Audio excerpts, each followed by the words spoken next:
Ito na po ang inahanga ng lahat ng pambato ng bayan, mga kapamilya.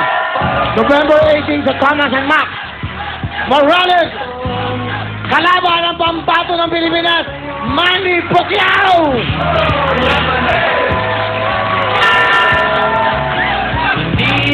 Manny, ano ka? Welcome back sa Huawei, Manny. Welcome back. Thank you very much sa pag-invite ulit sa akin. Maraming salamat sa inyong lahat. Manny, malapit na ang laban mo, no? Nagtitrain ka na ngayon. Nagtitraining ka. Kailan punta mo ng LA? Dito ka magtitraining, di ba?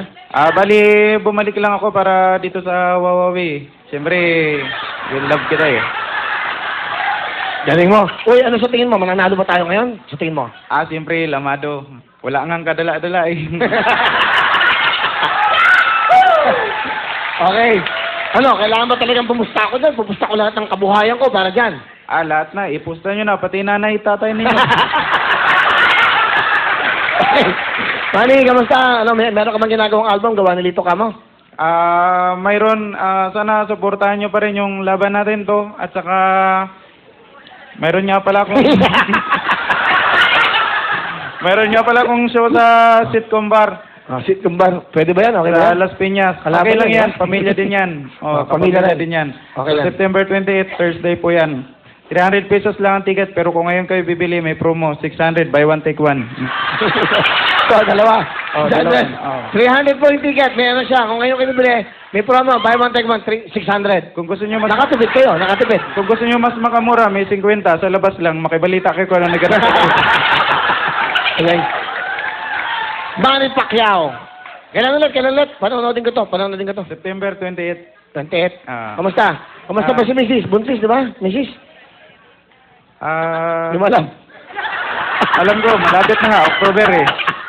Pero katunayan yan, hindi naman talaga ako... Pero Manny, hindi. Kilala ka sa pagagaling sa boxing. Pero pag once na ni-interview ka sa sa abroad, sa Las Vegas, ang galing mo sumagot, may absolutely ka eh.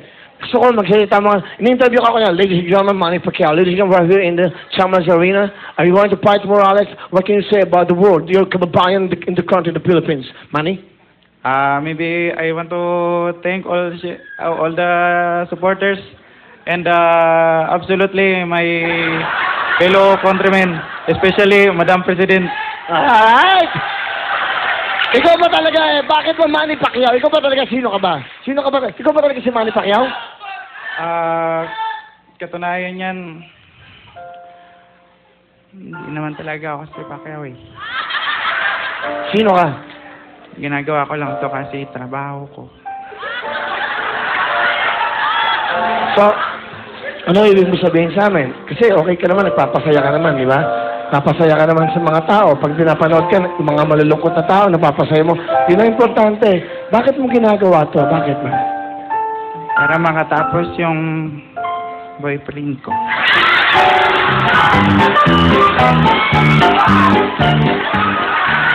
So, may boyfriend ka, Manny Pacquiao? Boksingero ka, di ba? Hindi naman nga ako si Pacquiao eh. Sino ka ba talaga? Bali, ako si Po. Nagmahal kasi ako. Gusto mo ba sabihin, ano gusto mo sabihin sa lalaki minahal mo? Kausapin mo siya sa camera. Tumapit ka sa camera. Alam mo,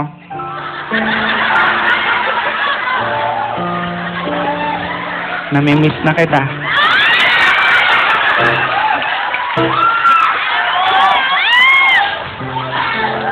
Naalala ko yung ginagawa.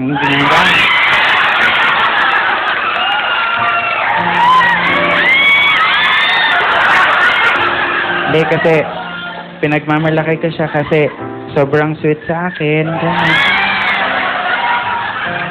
Katunayan niya, sobrang sweet. Bago kami matulog, nilalagyan niya ako ng plastic bag sa ulo. Pag hindi na ako makahinga, tatanggalin niya. Sabihin niya sa akin, I love you.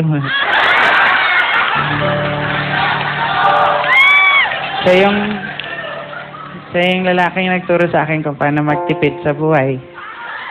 Katunayan, pagkakain kami, ang ulam niya, pork chop. Kaya sa akin, ketchup.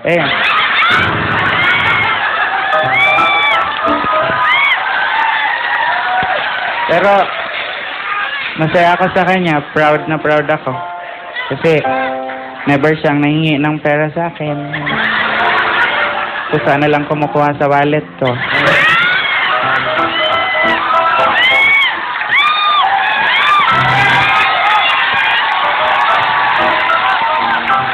Pero, ayun, nagkahiwalay na kami kasi itong mga kasama ko, sinisiraan, malikot daw ang kamay. Kasi, siya lang naman na nakakapunta sa bahay eh. Tapos nawala yung ref ko. Siyempre, hindi ko naman siya pinagbintangan na magnanakaw. Kasi mahal na mahal ko siya. Inisip ko na misplace ko lang.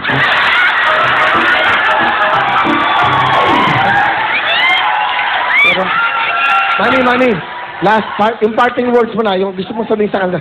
Ito na gusto mong sabihin sa kanila. Kung nasaan ka man, diyan ka na lang. Manny Bokya! Gago! Galing! Palapakan nyo! Galing! Alam nyo, binigay ko na sa kanya yung oras kasi tumatawa kayo, sumasaya kayo. Yung mga ganitong klaseng tao, pinapalakpakan, palakpakan natin. Manny Bokya!